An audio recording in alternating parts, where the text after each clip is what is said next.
Assalamu alaikum everyone. I am Mir Tamzid Hasan, a software engineering student from Faculty of Computing, UTM. So this is my PSM1 presentation. So the name of my system is MIE Auto, a centralized system for an automotive service center.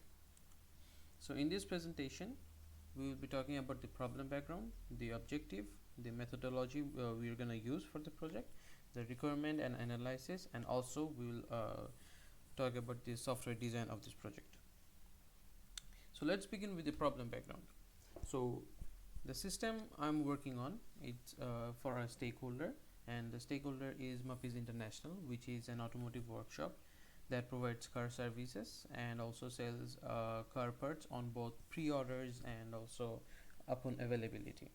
But since like they're having exceeding number of customers, so they're having a huge workload, for which they're facing issues on serving all the customers properly, which is resulting them in customer dissatisfaction. Also, they have good number of repeat customers for which they cannot actually keep up the records or store the owner's servicing history in their data, or they do it in a manual way, which often causes loss of data.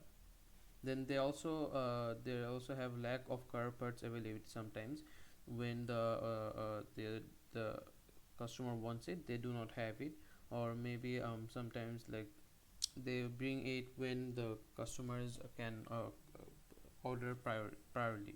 But this due to unavailability, this causes much waste of time also. So the project objectives. So the objective of this project is basically to design the centralized system for Mappies International with a suitable model, database, and user-friendly interface. So the first and foremost objective is to boost up their business. So that is to elicit the requirements of Mappies International for building a system that will have the slot booking service. It will have e-commerce, and also it will have chatbot in order to improve the quality of service provided.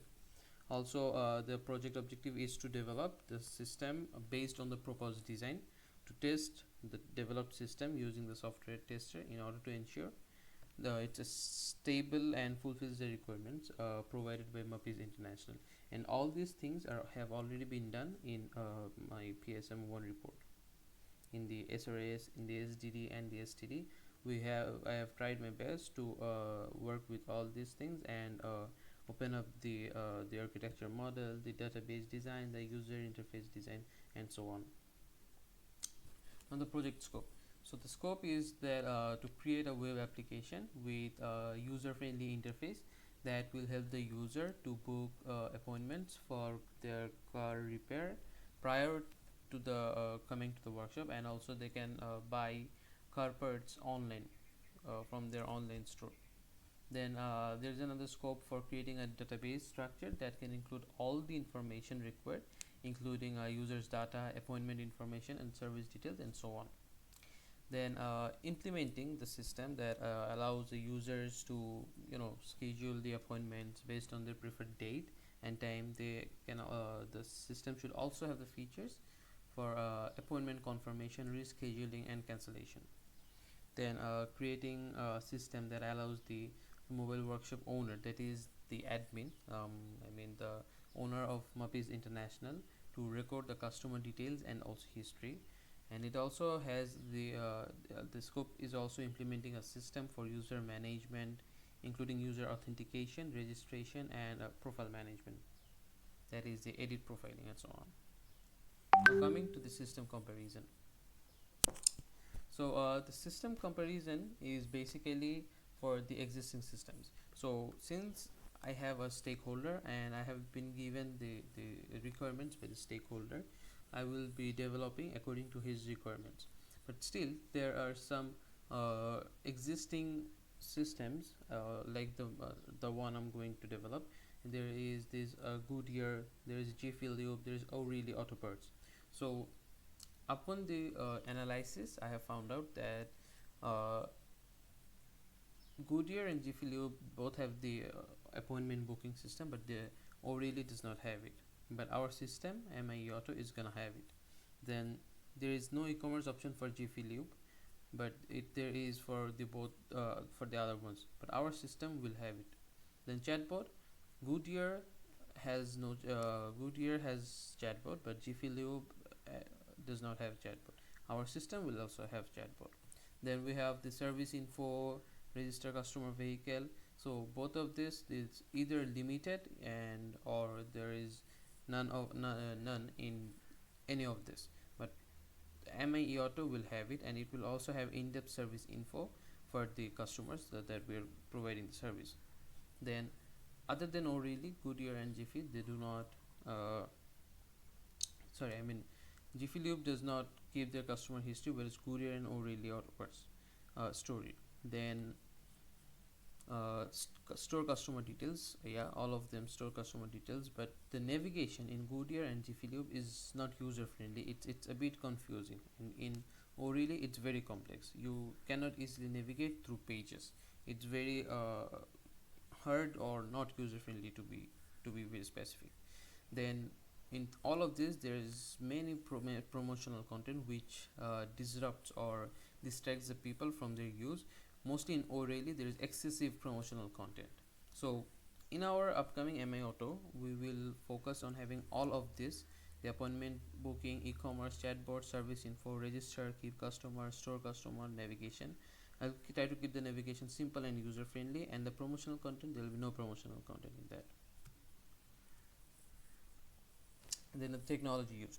So for this system we are going to use HTML, CSS and JavaScript for the front-end development, that is developing the user interface, and for the backend we will be having React.js, and for the database we will be using basic MySQL. The methodology used. So upon the analysis of the system we're gonna develop, I have found out that among all other all other methodologies, the best one for this is the agile methodology. So in agile methodology there will be project initiation, there will be project planning, there will be sprints. So there will be daily stand-ups, sprint review, backlog refinement. So the project initiation is the starting of the project, where we start the project, and then the planning is making different plans on how we plan to proceed and complete the project. There is sprints, that is, it's like different milestones, that on first milestone we finish up to this part, on second milestone we finish up to this. Then daily stand-ups is the daily progress checking, how much I have worked daily. Then the sprint review is, as I said, we do the sprints, we we fix what to be done by which time. So sprint review is the review of that we try to fix, we try to find out what to do and how what we have done, if we have been able to fulfill that milestone or something like that. Then there is this backlog refinement. So it's like if there is something left we were supposed to be done but not done, that's the backlog. We will try to refine it with every sprint that is upcoming. Then the software requirement. So for this development, the software requirements is mostly like we'll be doing in VS Code, which is our IDE, that is our for the development. So we will be developing through VS Code mostly, and for the backend, for MySQL and PHP, we'll have to have XAMPP, which is open source software program. It gives the developers access to local web server environment. So these two are the basic software requirements for the development of the system. Then the hardware requirement. So the hardware requirement is very basic. It's the list list configurations for a PC or a laptop is an Intel Core i3 or AMD Ryzen 3. Then there has to be a minimum of 8 GB RAM for the development of environment which we will work on. Then there will have to have SSD. It's better to have SSD, at least 256 GB SSD these days. Then the OS operating system should be at least Windows 10, since we are already in Windows 11. So these are the basic hardware requirements for working on the system. Okay, now this is the use case. So in our use case, we have 5 modules: authentication, appointment, e-commerce, chatbot, and report submission. So report, not submission, I'm sorry, subsystem. So for authentication, it's usually what is it, like sign up, log in, and edit profile. For appointment, we are make appointment, which is for the client, and the admin and clerk will be able just to manage appointment. That is, they will update this or rescheduling or so on. And there's e-commerce subsystem, which has view items, add to cart, checkout. These 3 are under the actor client, who can view the items in the e-commerce and add to cart, and can also check out. And for the admin, he can and admin and clerk, he can manage this stock. Then this chatbot system, it's only for the client. The client will can ask there will be predefined questions for the chatbot. They can ask and get responses from there. Then there's this report. So report is only for admin, where admin can generate the report, which he will not declare the admin, that is the owner of the automotive center. He will be able to produce a report for both his services and also his e-commerce. The architecture model. So the best architecture model for this system is model view controller, that is MVC. So here MVC for model we have admin, clerk, client, chatbot. Then controller, there is gonna be appointment controller, e-commerce controller, stock controller, report controller, chatbot controller. And for view, there's gonna be login view, register view, edit profile view, make appointment view, manage appointment view, and a lot more. So this is the basic interface that it's a prototype that I have designed, and I intend on working more on it. So this is the welcome or the landing page. This is a snippet from the e-commerce site, and this is the registration page. So basically that's all from my side, and hope I will be able to finish my PSM2 by developing this fulfilling all the requirements. Thank you everyone.